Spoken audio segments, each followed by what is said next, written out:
Bonjour à tous, on se retrouve aujourd'hui dans une nouvelle vidéo budget, finance. Ça fait vraiment un petit moment que je vous ai pas mise à jour là-dessus. Alors je vous invite à faire comme moi et à prendre une place bien confortable par terre, que ce soit sur la moquette, sur un tapis, sur le carrelage, comme vous voulez. N'hésitez pas aussi à aller vous chercher un verre d'eau, parce que c'est important de se garder hydraté, et c'est ce qui va vous permettre, vous aussi, de travailler 80 heures par semaine pour essayer de générer plus de revenus. Non, trêve de plaisanterie, c'est pas de l'eau que je bois, c'est majoritairement du café, mais on s'hydrate comme on peut, voyez-vous, et l'effet est double, puisque le café hydrate, je pense. Et en plus de ça, ça tient réveillé.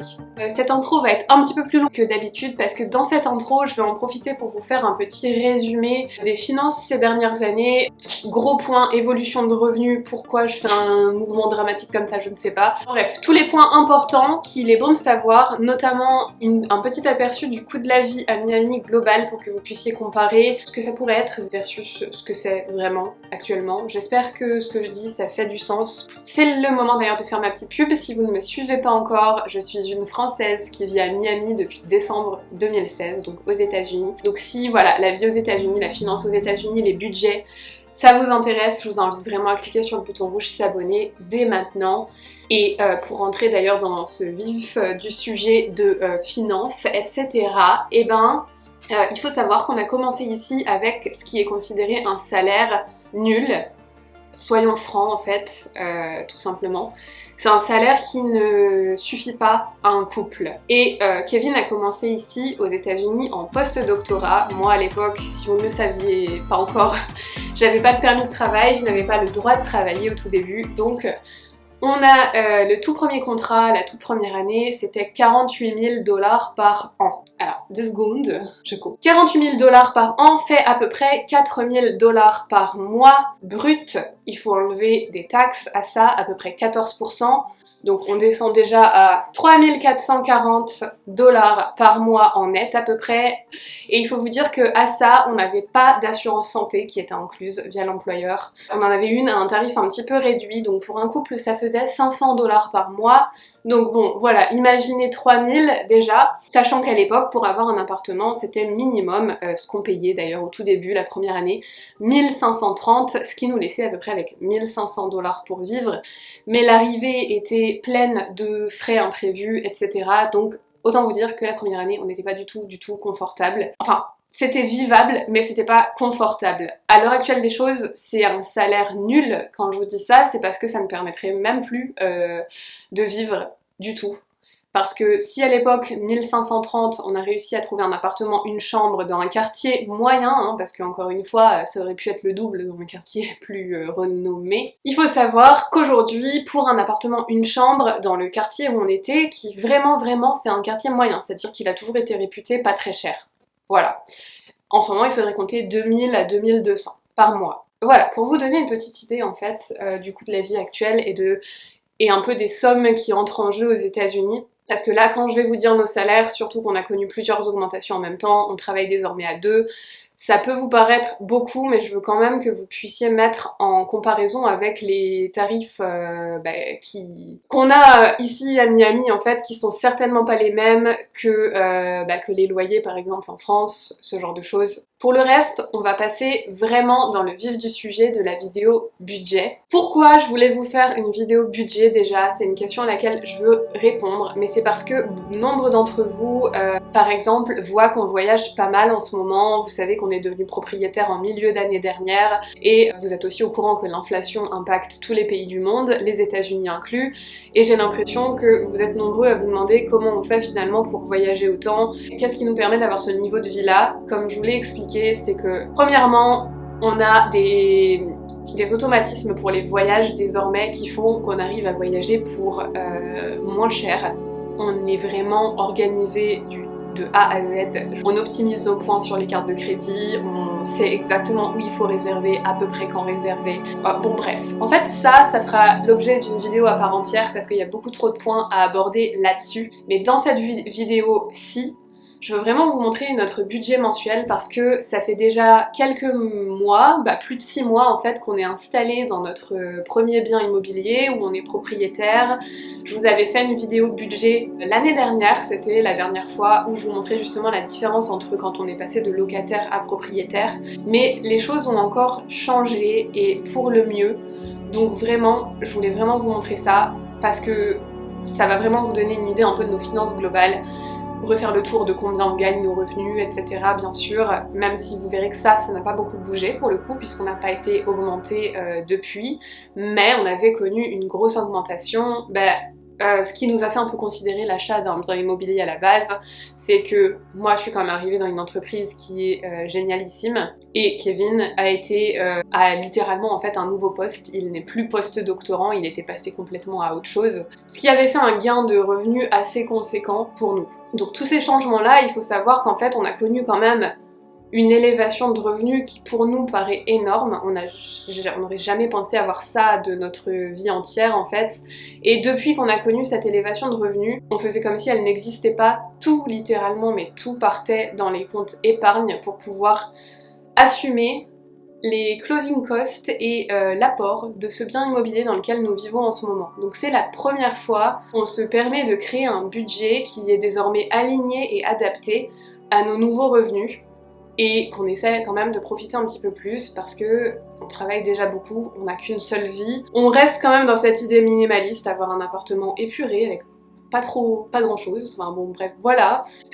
Mais bon bref, vous allez comprendre l'idée, on va passer au budget maintenant. Passons donc à nos revenus. La première partie, ça va être de vous dire combien on gagne par mois pour que vous puissiez vous faire une idée, encore une fois, globale de la chose. Il faut savoir que Kevin a quand même un niveau d'études assez poussé, il a du coup un doctorat, suite auquel il a fait un post-doctorat aux États-Unis, et que son salaire, même si peut-être ça va vous paraître gros, il faut savoir que quand on en discute ici aux États-Unis, les gens sont très ouverts en termes de revenus. Il trouve que son salaire n'est justement pas du tout un gros salaire. Il pense qu'il devrait pouvoir au moins se faire le double mensuellement. Pour vous donner un aperçu qu'avec ce type d'études dans le domaine dans lequel il est, s'il passait à autre chose, peut-être dans une autre entreprise, dans un autre état même éventuellement, parce que la Floride c'est pas le top en fait pour son domaine. Vraiment, il pourrait avoir plus, mais il y a un moment, on essaie de faire la balance entre la vie qu'on veut, son job actuel, franchement c'est pas le plus stressant du monde. Clairement, il a pas l'intention d'en partir, c'est comme ça, et ça restera comme ça pendant un petit moment je pense. Mais son salaire mensuel c'est 5278 $. Le mien maintenant c'est 3161 $. Encore une fois, moi je travaille pas en sciences, je suis pas du tout en chimie, je suis dans une compagnie tech et j'assure du service client. Vous l'avez vu dans ma vidéo objectif, j'espère être promue dès que possible parce que je sais exactement où je vais dans cette compagnie. Je veux devenir Product Analyst et ensuite QA.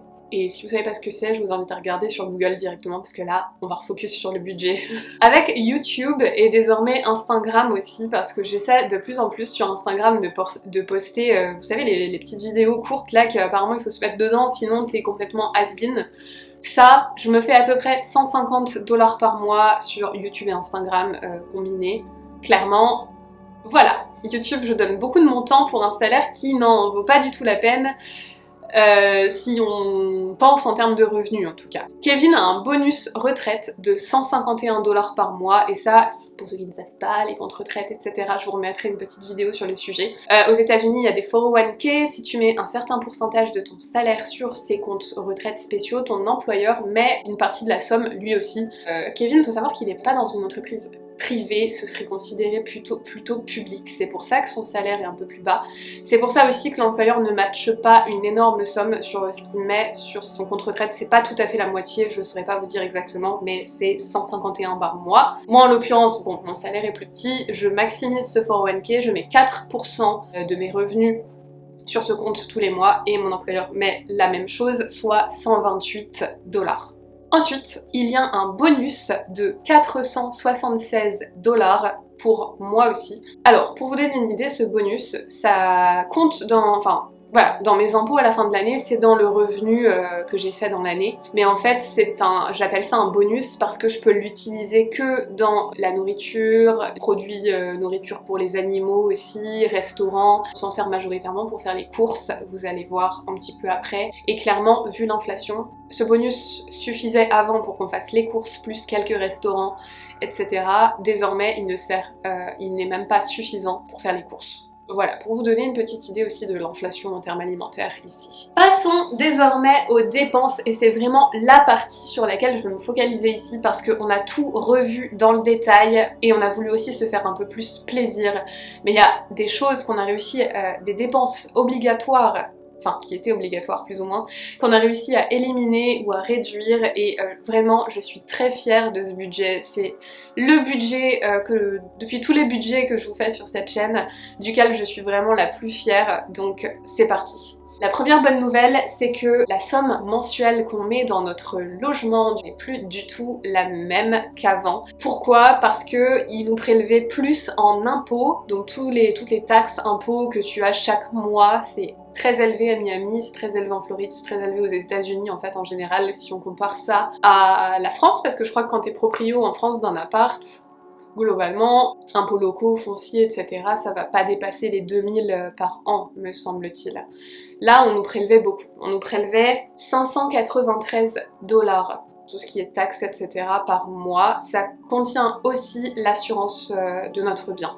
Ce montant a été baissé. Et surtout, comme ça a été baissé, c'est-à-dire qu'ils ont trop prélevé, parce que tout ça, en fait, ils prélèvent tous les mois, ça va dans ce qu'on appelle un escrow account, et ils s'en servent pour payer eux-mêmes. Donc ton organisme de crédit paye l'assurance, les taxes, les autres types de taxes. C'est eux vraiment qui te prennent ce qu'il faut et qui distribuent à tous les gens, en fait, qui ont besoin de récolter cet argent.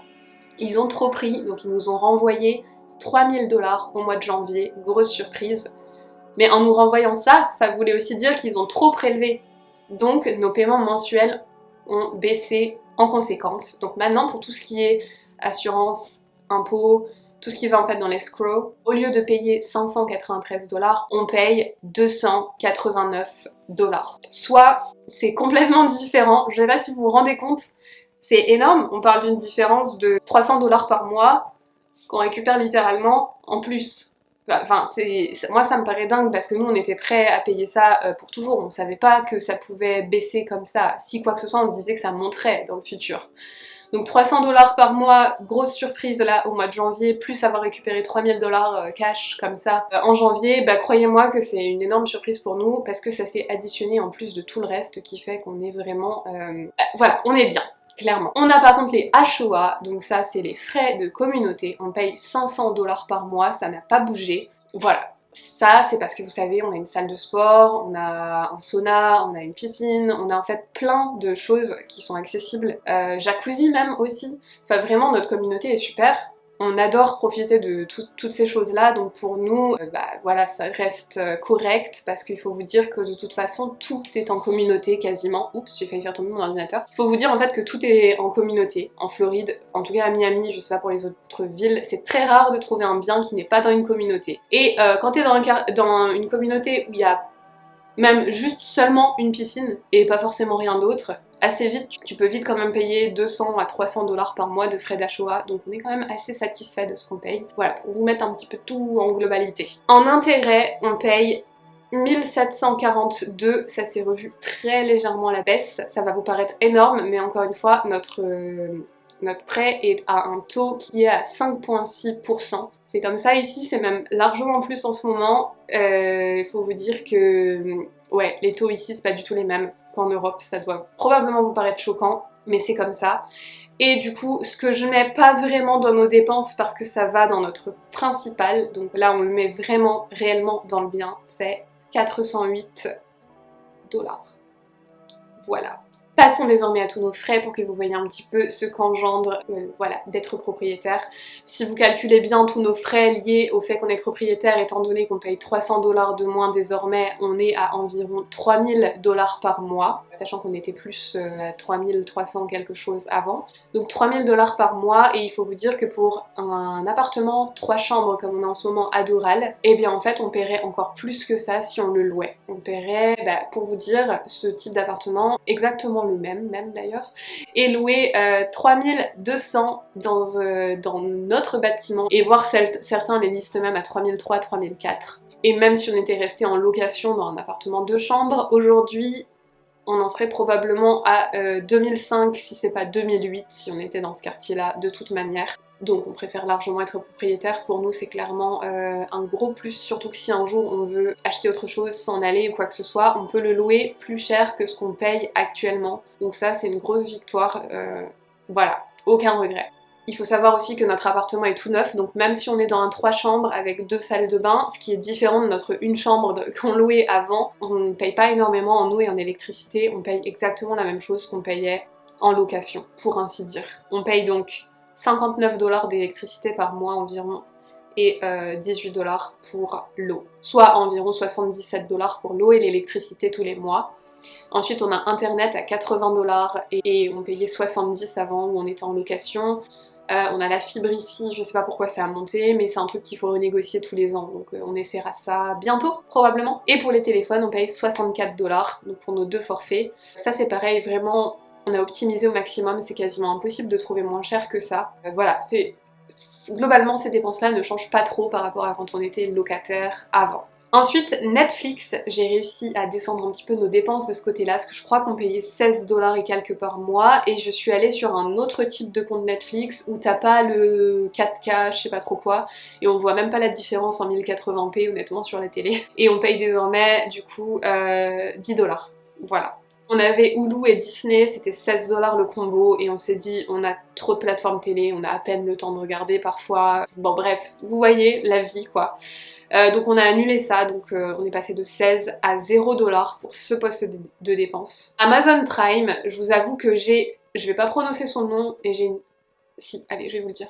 J'ai une Alexa dans toutes les pièces de mon appartement. J'adore écouter de la musique qui finalement se synchronise dans toutes les pièces en même temps. C'est majoritairement pour ça que je les ai, je vous avoue. Mais aussi l'appartement venait avec tout l'équipement, sonnette à l'entrée, caméra, détecteur de mouvement, et tout se connecte en fait avec Alexa. Ce qui est très intéressant parce que maintenant quand quelqu'un sonne ou quelqu'un attend devant notre porte sans même rien toucher, elle avertit, elle dit tout. Donc c'est vraiment très pratique. Mais du coup, je me garde tout le temps un abonnement Amazon Prime parce que ça me permet d'avoir justement la musique. On a aussi Prime Vidéo, il y a aussi la lecture Kindle, tu peux lire gratuitement du coup des livres, etc. Très pratique, donc ça c'est vraiment quelque chose qu'on garde, je trouve que ça vaut vraiment la peine. C'est quasiment 15 $ par mois, mais là aussi on a réduit, on est désormais à 11,58 parce qu'on a pris l'abonnement annuel directement qui fait globalement économiser 40 $ sur l'année. En nourriture, vous comprendrez que je dépense là mon bonus réparti de manière 400 $ nourriture, 46 $ pour tout ce qui est lessive, produits d'entretien, etc. et 30 $ pour les animaux, les lapins. C'est à peu près ce qui nous coûte par mois. Mais on a désormais compté 200 $ dans manger à l'extérieur, entre guillemets. Il y a eu l'inflation aussi sur les fast-food. Comment vous dire? Des endroits où on pouvait manger peut-être pour 10 $ comme Taco Bell avant. On est quand même des gros mangeurs quand il s'agit de fast-food, on va plus en avoir pour 15 ou 20 maintenant. Et vraiment, chaque élément a monté de prix pas mal, un petit peu dans tous. Et en fait, il faut se dire que les 400 $ de nourriture, du coup, avant, comme je vous dis, je pouvais faire les courses avec, et on pouvait même se faire un resto en plus. Resto entre 70 et 80 $ pour deux, on va dire, en moyenne, ici. Donc c'est assez dingue que maintenant on puisse plus du tout se mettre un resto en plus avec, ça va faire littéralement que les courses, et voire parfois on va dépasser un petit peu ce que je range dans le fait de manger à l'extérieur, les 200 $ là, parce que globalement je me fais pas des boîtes que je dois respecter précisément, comme je vous dis, j'adore traquer tout, mais pas dans le détail du détail. Mais globalement, si vous comptez, ça fait quand même 600 $ de nourriture par mois. Et je pense qu'il y a très peu de personnes qui sont... je sais pas du tout comment ça vous paraît par rapport à vous en France, mais ici, quand on dit qu'on a ce budget-là, ça paraît jamais trop énorme aux personnes à qui on en parle. Parce qu'il faut savoir qu'on fait nos courses dans un endroit qui est réputé l'un des endroits les moins chers. Le seul endroit en fait où c'est pas trop cher comme ça. Donc voilà, pour vous donner une idée, la globalité de la chose pour tout ce qui est nourriture. Et oui, c'est vrai, les œufs coûtent vraiment 6 $ le paquet maintenant, mais pas partout.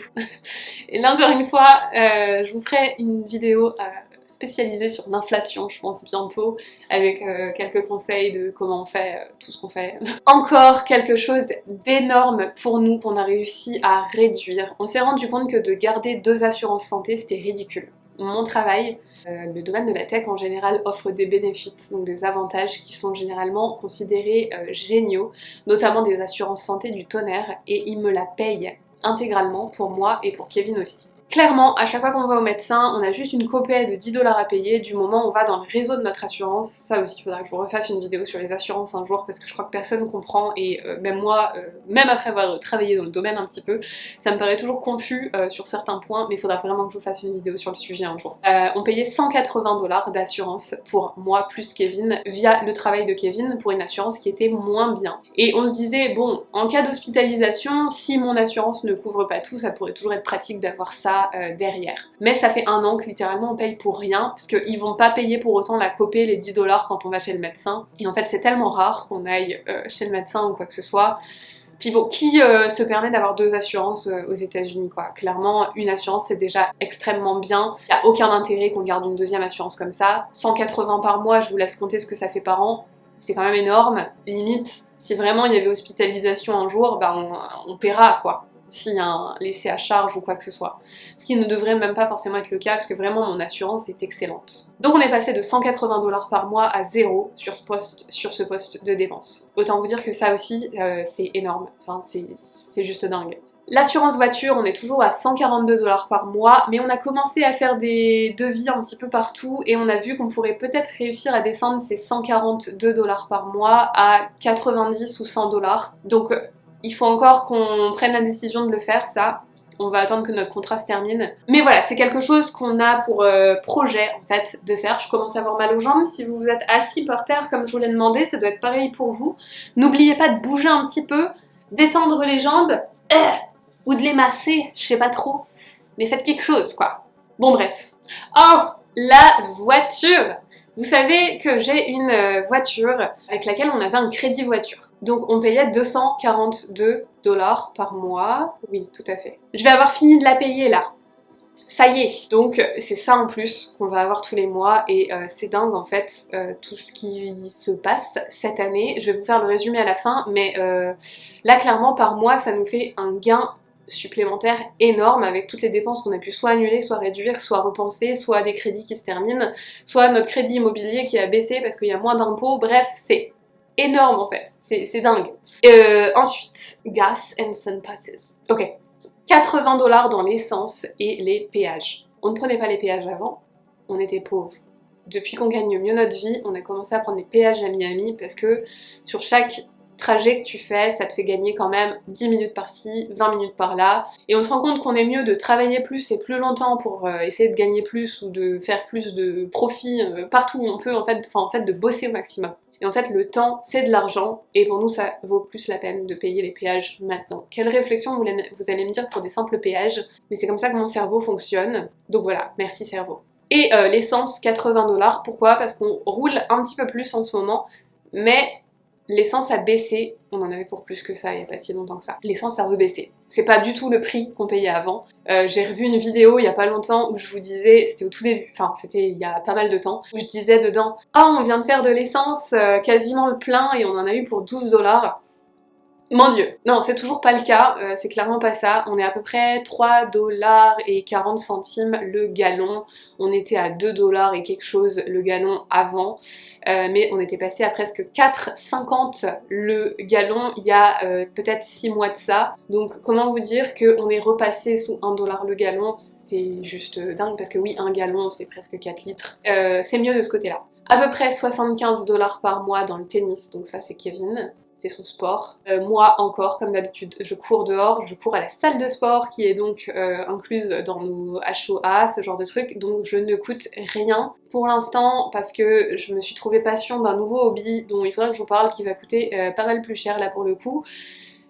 Je vous en ferai peut-être une vidéo dédiée, qui sait, ouais. On verra. Je pense que certains devinent si vous me suivez sur Instagram. Et on va passer donc au voyage. Très important, les voyages. On en compte 500 $ par mois pour nos voyages désormais parce qu'on a envie de voyager une fois par mois. Mais si vous faites le calcul, résumé de la situation, avec tous les trucs là qui fait qu'on paye moins, on a annulé l'assurance santé, notre bien immobilier nous coûte moins cher grâce aux impôts qui ont réduit, le crédit de la voiture qui s'arrête, tout ça, ça fait quasiment 730 $ en plus par mois sur des choses qu'on payait de toute façon, qu'on a toujours payé. Donc les 500 $ qu'on décide de mettre désormais pour les voyages, on ne les sent pas du tout. Voilà.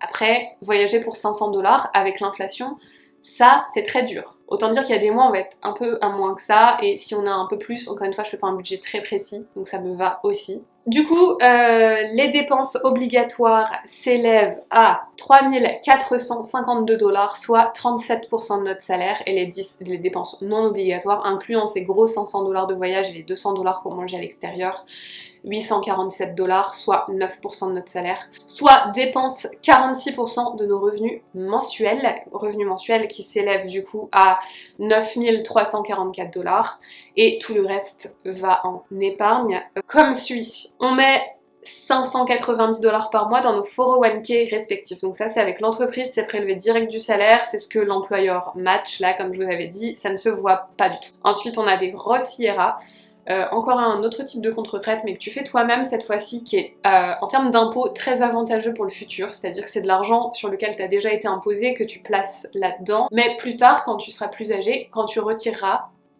tu retires sans devoir payer d'impôts. Au contraire des 401k où tu devras payer des impôts dessus parce que c'est de l'argent qui est prélevé sur ton salaire brut sur lequel tu n'as pas été imposé, mais tu seras imposé plus tard selon ton barème de plus tard qui sera supposément plus haut parce que plus tu vieillis, plus ton salaire est censé augmenter. Bref, vous comprenez un petit peu l'idée. Le Roth IRA, c'est trop génial, on met 1500 $ par mois dessus en moyenne. Et ensuite on met 500 $ par mois à peu près sur Robinhood, donc majoritairement sur de la crypto-monnaie. Je n'ai pas arrêté la crypto-monnaie, sauf que je rebalance régulièrement, c'est-à-dire qu'il y a des moments où ça va monter un petit peu, je vais oser revendre. La crypto c'est le seul truc où je fais l'écart, je revends et je replace ailleurs parfois, c'est-à-dire sur un compte retraite à la place ou sur notre compte épargne. Donc la somme sur Robinhood n'est jamais énorme. Et ensuite on met 2000 $, 2044 $ pour être très exact, dans notre compte épargne qui rapporte 3% d'intérêt actuellement, donc ça c'est vraiment pas mal. Et puis voilà, donc en gros pour faire le résumé de l'épargne, on met 22% dans nos comptes retraite, soit 2090 $. On met 27% dans nos comptes investissement et épargne, soit 2544 $.